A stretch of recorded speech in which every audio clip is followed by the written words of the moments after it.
योग वशिष्ठ महारामायण के रचयिता वशिष्ठ मुनि को बताया जाता है। योग विशिष्ट ग्रंथ 6 प्रकरणों में पूर्ण है। योग वशिष्ठ की श्लोक संख्या 29,000 है। पहला प्रकरण है वैराग्य। आइए सुनते हैं वैराग्य प्रकरण की पहली कथा। सुतीक्ष्ण और अगस्ती, कारुण्य और अग्निवेश्य, सुरुचि तथा देवदूत और अरष्टिनेमि एवं वाल्मीकि के संवाद का उल्लेख करते हुए भगवान के श्री राम अवतार में ऋषियों के श्राप को कारण बताना। यतः सर्वाणि भूतानि प्रतिभान्ति स्थातानि च यत्रैवो पश्मं यान्ति तस्मै सत्यात्मने नमः। सृष्टि के आरंभ में संपूर्ण भूत जिनसे प्रकट होकर प्रतीति के विषय होते हैं, स्थिति काल में जिनमें ही स्थित होते हैं और प्रलय काल आने पर जिनमें ही लीन हो जाते हैं, उन सत्य स्वरूप परमात्मा को नमस्कार है। ज्ञाता ज्ञानम तथा ज्ञेयम दृष्टा दर्शन दृश्य भू कर्ता हेतु क्रिया यस्मात् तस्मै गप्त्यात्मने नमः। ज्ञाता ज्ञान और ज्ञेय, दृष्टा दर्शन और दृश्य तथा कर्ता कारण और क्रिया, इन सब का जिनसे ही आविर्भाव होता है, उन ज्ञान स्वरूप परमात्मा को नमस्कार है। स्फुरन्ति सीकरा यस्मादान नंद श्याम्बरे बनौ सर्वेषां जीवनम तस्मै ब्रह्मानंद आत्मने नमः। जिनसे स्वर्ग और भूतल आदि सभी लोकों में आनंद रूपी जल के कण स्फुरित होते हैं, प्राणियों के अनुभव में आते हैं तथा जो समस्त जीवों के जीवन आधार हैं, उन पूर्ण चिन्मय आनंद के महासागर रूप पर ब्रह्म परमात्मा को नमस्कार है। पूर्व काल में सुतीक्ष्ण नाम से प्रसिद्ध कोई ब्राह्मण थे जिनके मन में संशय आ गया था। अतः उन्होंने महर्षि अगस्त्य के आश्रम में जाकर उन महामुनि से आदरपूर्वक पूछा, भगवन, आप धर्म के तत्व को जानते हैं, आपको संपूर्ण शास्त्रों के सिद्धांत का सुनिश्चित ज्ञान है। मेरे हृदय में एक महान संदेह है, आप कृपा पूर्वक इसका समाधान कीजिए। मोक्ष का साधन कर्म है या ज्ञान है अथवा दोनों ही हैं? इन तीनों पक्षों में से किसी एक का निश्चय करके जो वास्तव में मोक्ष का कारण हो, उसका प्रतिपादन कीजिए। अगस्त्य ने कहा, ब्राह्मण, जैसे दोनों ही पंखों से पक्षियों का आकाश में उड़ना संभव होता है, उसी प्रकार ज्ञान और निष्काम कर्म दोनों से ही परम पद की प्राप्ति होती है। इस विषय में एक प्राचीन इतिहास है जिसका मैं तुम्हारे समक्ष वर्णन करता हूँ। पहले की बात यह है कि कारुण्य नाम से प्रसिद्ध एक ब्राह्मण थे जो अग्निवेश्य के पुत्र थे। उन्होंने संपूर्ण वेदों का अध्ययन किया था तथा वे वेद वेदांगों के पारंगत विद्वान थे। गुरु के यहाँ से विद्या पढ़कर अपने घर लौटने के बाद वे संध्या वंदन आदि कोई भी कर्म ना करते हुए चुपचाप बैठे रहने लगे। उनके मन में संशय भरा हुआ था। पिता अग्निवेश्य ने देखा कि मेरा पुत्र शास्त्रोक्त कर्मों का परित्याग करके निंदनीय हो गया है, तब वे उसके हित के लिए इस प्रकार बोले। अग्निवेश्य ने कहा, बेटे, यह क्या बात है? तुम अपने कर्तव्य कर्मों का पालन क्यों नहीं करते? बताओ तो सही। यदि सत्कर्मों के अनुष्ठान में नहीं लगोगे तो तुम्हें परम सिद्धि कैसे प्राप्त होगी? तुम तो इस कर्तव्य कर्म से निवृत्त हो रहे हो, इसमें क्या कारण है? यह मुझसे कहो। कारुण्य बोले, पिताजी, आजीवन अग्निहोत्र और प्रतिदिन संध्या उपासन करे। इस प्रवृत्ति रूप धर्म का श्रुति और स्मृति के ने विधान तत्व प्रतिपादन किया है। साथ ही एक दूसरी श्रुति भी है जिसके अनुसार न धर्म से, न कर्म से, न संतान के उत्पाद से ही मोक्ष प्राप्त होता है। मुख्य मुख्य यतियों ने एकमात्र त्याग से ही अमृत स्वरूप मोक्ष रूप सुख का अनुभव किया है। पूज्य पिताजी, इन दो प्रकार की श्रुतियों में से मुझे किसके आदेश का पालन करना चाहिए? इस संशय में पढ़कर मैं कर्म की ओर से उदासीन हो गया हूँ। अगस्त कहते हैं, तात सुतीक्ष्ण पिता से यूं कहकर वे ब्राह्मण कारुण्य चुप हो गए। पुत्र को इस प्रकार कर्म से उदासीन देख पिता ने पुनः उनसे कहा। अग्निवेश्य बोले, बेटा, मैं तुमसे एक कथा कहता हूँ, तुम ये सुनो। उसके संपूर्ण तात्पर्य का अपने हृदय में निश्चय कर लेने के पश्चात तुम्हारी जैसी इच्छा हो वैसा करो। सुरुचि नाम से प्रसिद्ध कोई देवलोक की स्त्री थी जो अप्सराओं में श्रेष्ठ मानी जाती थी। एक दिन वह मयूरों के झुंड से घिरे हुए हिमालय के एक शिखर पर बैठी थी। उसी समय उसने अंतरिक्ष में इंद्र के एक दूत को कहीं जाते देखा। उसे देखकर अप्सराओं में श्रेष्ठ महाभागा सुरुचि ने इस प्रकार पूछा, महाभाग देवदूत, आप कहाँ से आ रहे हैं और कहाँ जाएंगे? यह सब कृपा करके मुझे बताइए। देवदूत ने कहा, भद्रे सुनो, जो वृतांत जैसे घटित हुआ है वह सब मैं तुम्हें विस्तार से बताने जा रहा हूँ। सुंदर भों वाली सुंदरी धर्मात्मा राजा अरष्ट ने भी अपने पुत्र को राज्य देकर स्वयं वीतराग हो तपस्या के लिए वन में चले गए। अब गंधमादन पर्वत पर वे तपस्या कर रहे हैं। वहाँ वन में ज्यों ही उन्होंने दुस्तर तपस्या आरंभ की, त्यों ही देवराज इंद्र ने मुझे आदेश दिया, दूत तुम यह विमान लेकर शीघ्र वहाँ जाओ। इस विमान में अप्सराओं के समुदाय को भी साथ ले लो। नाना प्रकार के वाद्य इसकी शोभा बढ़ाते रहें। गंधर्व, सिद्ध, यक्ष और किन्नर आदि से ये सुशोभित होना चाहिए। इसमें ताल, वेणु, मृदंग आदि भी रख लो। इस प्रकार भांति भांति के वृक्षों से भरे हुए सुंदर गंधमादन पर्वत पर पहुंचकर तुम राजा अरष्ट नेमि को इस विमान पर चढ़ा लो और उन्हें स्वर्ग का सुख भोगने के लिए अमरावती नगरी में ले आओ। देवराज इंद्र की यह आज्ञा पाकर मैं सामग्रियों से संयुक्त विमान ले उस पर्वत पर गया। वहाँ पहुंचकर राजा अरष्ट नेमि के आश्रम पर गया। फिर मैंने देवराज इंद्र की सारी आज्ञा राजा से सुनाई। शुभे वे मेरी बात सुनकर संदेह में पड़ गए और इस प्रकार बोले, देवदूत, मैं आपसे एक बात पूछना चाहता हूँ, आप मेरे इस प्रश्न का उत्तर दें। स्वर्ग में कौन कौन से गुण हैं और कौन कौन से दोष, आप मेरे सामने उनका सुस्पष्ट वर्णन कीजिए। स्वर्गलोक में रहने के गुण दोष को जानने के पश्चात मेरी जैसी रुचि होगी मैं वैसा करूँगा। मैंने कहा, राजन, स्वर्गलोक में जीवन अपने पुण्य की सामग्री के अनुसार उत्तम सुख का उपभोग करते हैं। उत्तम पुण्य से उत्तम स्वर्ग की प्राप्ति होती है। मध्यम पुण्य से मध्यम स्वर्ग मिलता है। इनकी अपेक्षा निम्न श्रेणी के पुण्य से उसके अनुरूप स्वर्ग सुलभ होता है। इसके विपरीत कुछ नहीं होता। स्वर्ग में भी दूसरों को अपने से ऊंची स्थिति में देख कर लोगों के लिए उनका उत्कर्ष असह्य होता है। जो लोग समान स्थिति में होते हैं वे भी अपने बराबर वालों के साथ स्पर्धा रखते हैं तथा जो स्वर्गवासी अपने से ही हीन स्थिति में होते हैं उनको अपनी अपेक्षा अल्प सुखी देखकर अधिक सुख वालों को संतोष होता है। इस प्रकार असहिष्णुता, स्पर्धा, संतोष का अनुभव करते हुए पुण्य आत्मा पुरुष तभी तक स्वर्ग में रहते हैं जब तक उनके पुण्यों का भोग समाप्त नहीं हो जाता। पुण्यों का क्षय फलहीन होने से वे जीव पुनः इस मर्त्यलोक में आ जाते हैं और पार्थिव शरीर धारण करते हैं। राजन, स्वर्ग में इसी तरह के गुण और दोष विद्यमान हैं। भद्रे, मेरी यह बात सुनकर राजा ने इस प्रकार उत्तर दिया, देवदूत, जहाँ ऐसा फल प्राप्त होता है उस स्वर्गलोक को मैं नहीं जाना चाहता। आप इस विमान को जैसे लेकर आए थे वैसे ही देवराज इंद्र के पास ले जाइए। आपको नमस्कार है। भद्रे, जब राजा ने मुझसे यह बात सारी सुनी और कही तब मैं इंद्र के समक्ष यह वृतांत निवेदन करने के लिए लौट गया। वहाँ जब मैंने सब बातें ज्यों की त्यों कह सुनाई तब देवराज इंद्र को महान आश्चर्य हुआ और वे मधुर वाणी में पुनः मुझसे बोले। इंद्र ने कहा, दूत, तुम फिर वहाँ जाओ और उस विरक्त राजा को आत्मज्ञान की प्राप्ति के लिए तत्वज्ञ महर्षि वाल्मीकि के आश्रम में ले जाओ। वहाँ महर्षि वाल्मीकि से मेरा यह संदेश कहना, हम उन्हें इन विनयशील, वीतराग और स्वर्ग की भी इच्छा न रखने वाले नरेश को आप तत्व ज्ञान का उपदेश दीजिए। ये जन्म मरण रूप संसार दुख से पीड़ित हैं, अतः आपके दिए हुए तत्व ज्ञान के उपदेश से इन्हें मोक्ष प्राप्त होगा। यूँ कहकर देवराज ने मुझे राजा अरष्टनेमि के पास भेजा। तब मैंने पुनः जाकर राजा को वाल्मीकि जी को के पास पहुँचाया, उन्हें देवराज इंद्र का संदेश कहा तथा राजा ने उन महर्षि से मोक्ष का साधन पूछा। उसके बाद वाल्मीकि जी ने अत्यंत प्रसन्नतापूर्वक कुशल प्रश्न की बात आरंभ करते हुए राजा से उनके आरोग्य का समाचार पूछा।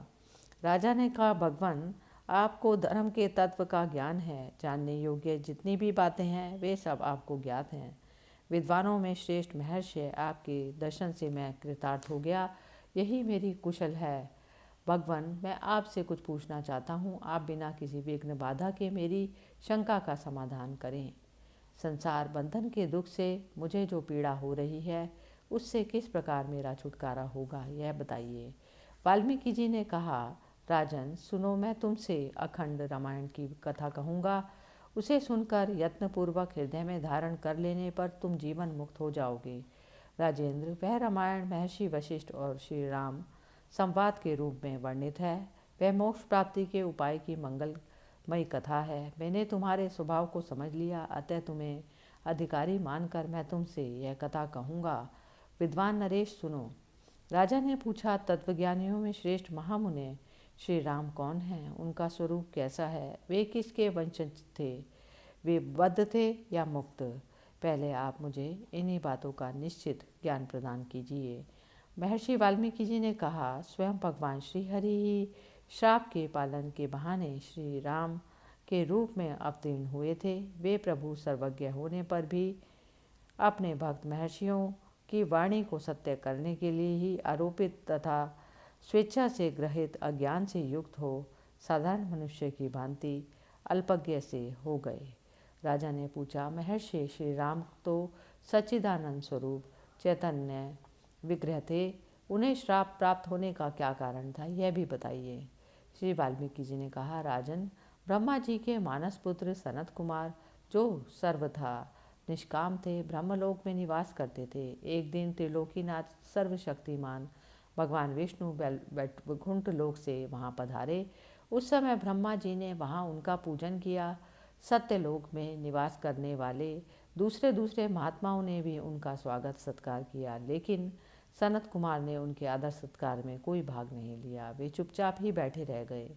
तब उनकी ओर देखकर सर्वेश्वर भगवान श्री हरि ने कहा, सनत कुमार, तुम अपने को निष्काम समझकर अहंकारी हो गए हो, इसलिए जड़वत स्तब्ध बने बैठे हो।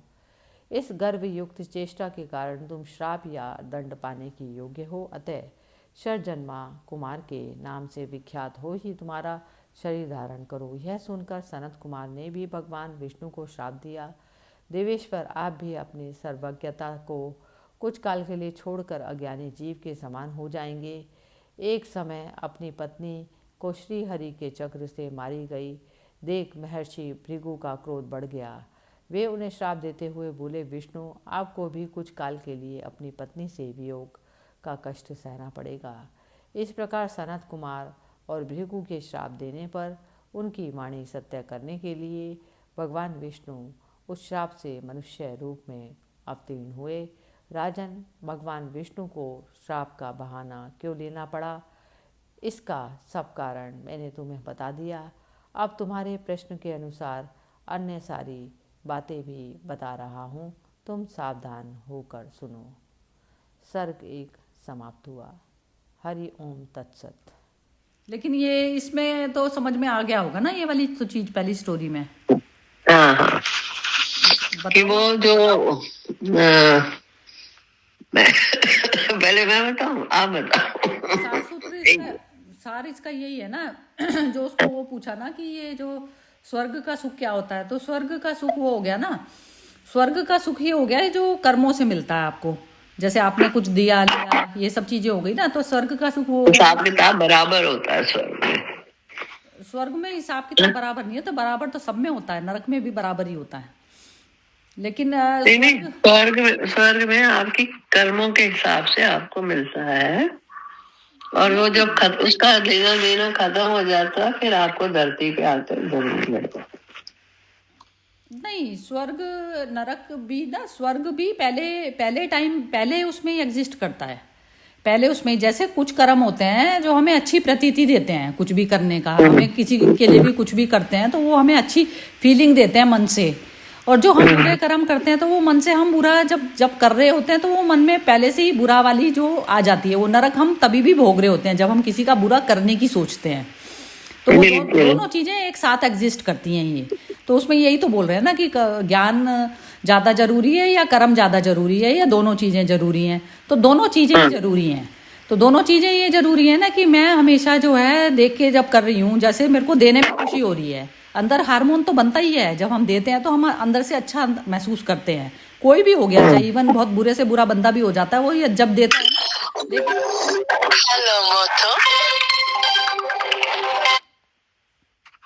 हाँ, तो ये चीज उसमें बता रहे थे। तो अब ये तो सारा कुछ हो जाता है मन का खेल। स्वर्ग और नरक दोनों चीजें मन से है, कि हम मन से उस समय ही भोग जाते हैं जब हम कर रहे होते हैं। तो दोनों चीजें वो कह रहे हैं, ये तो दोनों चीजें नीचे की ही हैं। लेकिन मेरे को अब इसमें इंटरेस्ट नहीं है कि स्वर्ग के सुख मिले और फिर मेरे कर्म बैगेज जो है खत्म हुए और फिर उसके बाद मैं फिर वापस उसमें आ जाऊं, मतलब नॉर्मल बैक टू जीरो पे आ गया मैं, फिजिकली वाइज। तो उसमें वो कह रहा है कि मेरे को तो वो चाहिए। तो इस उसकी जो राजा की जो इच्छा थी ना, तो इस इच्छा से उसने जज किया ये कि ये तो इच्छा जो है तत्व ज्ञान वाले मनुष्य, इसको तत्व ज्ञान देना ज्यादा बेटर है। तत्व ज्ञान वही हो गया आत्मा का ज्ञान, शरीर और मन से परे की स्टेज। तो वो आत्मा का ज्ञान वाली जो अवस्था है, ये अब राजा को अब देंगे फिर वो। तो अब वो पूछ रहे हैं कि ये जो पुराने उसमें जो राम को दिया, जो तो राम को दिया, तो वो राम को जो दिया है तो वो किस लिए दिया गया था उनको, वो उन्होंने क्या करा था ऐसा। तो ये चीज बताई। तो राम भी ये होगा ना कि राम का भी लास्ट जो बर्थ होगा, होते तो हम भी सभी विष्णु से ही पैदा हुए हैं, हम विष्णु अवतारी हैं हम भी सब। लेकिन वो बात है कि कोई कितना भूल गया, कोई कितना दूर चला गया। अब दूरी वो फिजिकल तौर पर तो दूरी है, मेंटल तौर पे तो दूरी है, लेकिन मेंटल जो डिस्टेंस होता है वो 1 सेकंड में भी कवर हो सकता है ना, यदि हम चाहें तो, हमारी इच्छा हो तो। मेंटल दूरी हमारी 1 सेकंड में कवर हो सकती है। फिजिकल वाला तो कर्म चलता रहेगा, वो तो जो कर्मों का। लेकिन जिस समय मैं अपने स्वरूप में आ जाऊंगी तो उस समय मेंटली तो मैं पूरी तरह से उस पर आ गई ना, विष्णु वाले तत्व पर आ गई। अब फिजिकली जो है फिर मैं उसको आराम से भोग जाऊंगी कि ये जो चीजें करी थी, जो रायते फैले थे, ये तो मेरे को संगवा नहीं है। जैसे एक प्रिपेयर कर लेता है ना, एक बच्चा ने कोई फैला दिया तो चीज एक माँ कर लेती है आराम से उसका, बिना दुख के, कि अब फैला दिया, अब करना तो है ही, मुझे ही करना है, तो अब मैं देख लूँ। तो जब अपने कर्मों का भी जब बात आती है ना, और आदमी उस वाली स्टेज पे चला जाता है कि ये रायता मेरा फैला हुआ है तो मेरे को ही संगवाना है, तो वो संगवा देता है बस। और मेंटली तौर पर वो पहले ही विष्णु तत्व में स्थापित हो जाता है। यही तो चीजें चलती है ना, दोनों इकट्ठी, सब कुछ इकट्ठा चलता है, सब कुछ ज्ञान कर्म इकट्ठे चलते, सब कुछ इकट्ठा चलता है। विवेक बुद्धि से आपको कर्म करना है तो आप अच्छे रास्ते में चल रहे हैं।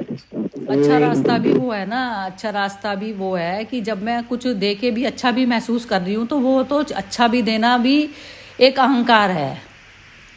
आप तो जीरो तल पे आना पड़ेगा, जीरो तल पे आओगे तो तब कोई विचार नहीं बनता। तब ये होता है कि बस ये जो सारा मटेरियल है, ये मटेरियल इधर से उधर चला गया, कुछ मैटर नहीं करती चीज़।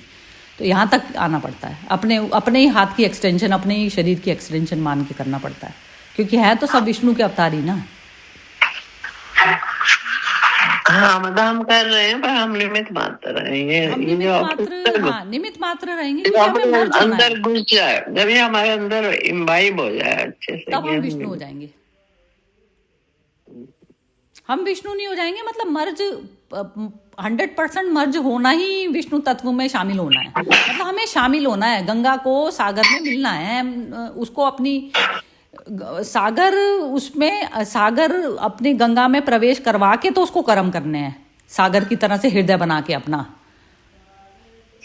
जैसे इच्छा मेरी सागर में मर्ज होने की है, तो मैंने अपना हृदय को इतना विशाल कर लिया कि उसमें जो है सारे बुरे अच्छे सब समा गए। हृदय को तो इतना विशाल कर लिया कि किसी ने मेरे साथ बुरा भी करा, उस चीज को भी मैंने आने जाने दिया, उसको लेके घाव लेके नहीं मैं बैठी रही उसको, है ना। तो सागर तो मैंने पहले अपने हृदय में प्रवेश कर लिया, अब मैं मर्ज करने चली हूँ। मतलब एक तरीके से सागर में मैं पहले मिल गई और फिर मेरे कर्म स्टार्ट हुए। ये चीज करनी पड़ती है, पहले मर्ज हुए बाद में कर्म। तो तब ये तत्वज्ञानी मनुष्य ऐसे कर्म करता है।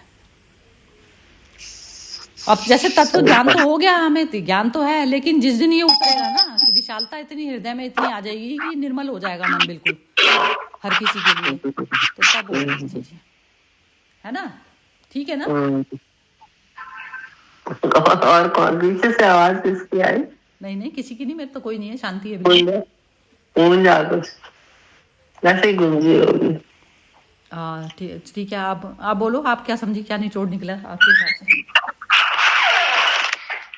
क्या निकला निचोड़? हाँ, इसका एक सेकंड होल्ड। कौन है? ये समझा कि जब भगवान श्री राम भी अपने कर्मों के भोग के वजह से ये सारी लीला उनको करनी पड़ेगी, तो हमारे साथ ही हमारे सामने जो हो रहा है इस समय हो रहा है हमारे हमारे कर्मों की वजह से ही हो रहा है। तो उसको एक मूवी की तरह देखते जाए। ये बोलने की बात है, इसको प्रैक्टिस करना इतना आसान नहीं है, करना पड़ेगा। अगर हमको कहीं पहुंचना है तो करना पड़ेगा। हमारे साथ अच्छा हो रहा है, बुरा हो रहा है, अच्छे में भी कूदना नहीं है, वो हम कूद जाते हैं। बुरे में माफ कर लिया तो वो तो ठीक है, उसको इग्नोर मार दिया, ठीक है। और अच्छे में जब कूद जाते हैं, इन्वॉल्व हो जाते हैं, बहुत खुश हो जाते हैं, तो वो भी तो हम कर्म बन रहा है ना। मैं इंटरफेरेंस हो गई ना, हाँ इंटरफेरेंस हो गई। जो मूवी चल रही थी उसमें इंटरफेयर हो गए आप, हाँ इंटरफेयर हो गए। तो इंटरफेरेंस ही बस वो भूल भूल है, स्मरण मात्र है ना। देखते रहो, हाँ, सामने इसमें स्क्रीन पे देखते रहो। वो देखना भी तभी बनेगा जब हम बिल्कुल ही अपने उसमें स्वरूप में बैठे हुए होंगे, बिल्कुल तब तब बनेगी ये चीज़। अभी तो कोई अच्छा कर देता है तो उसमें भी तो हो जाता है कि ये तो बड़ा अच्छा इंसान, एकदम फौरन कमेंट निकल जाती है मुंह से। हाँ, बहुत ही अच्छा है, हमारे साथ तो बहुत ही अच्छा है, ये भी कह दे।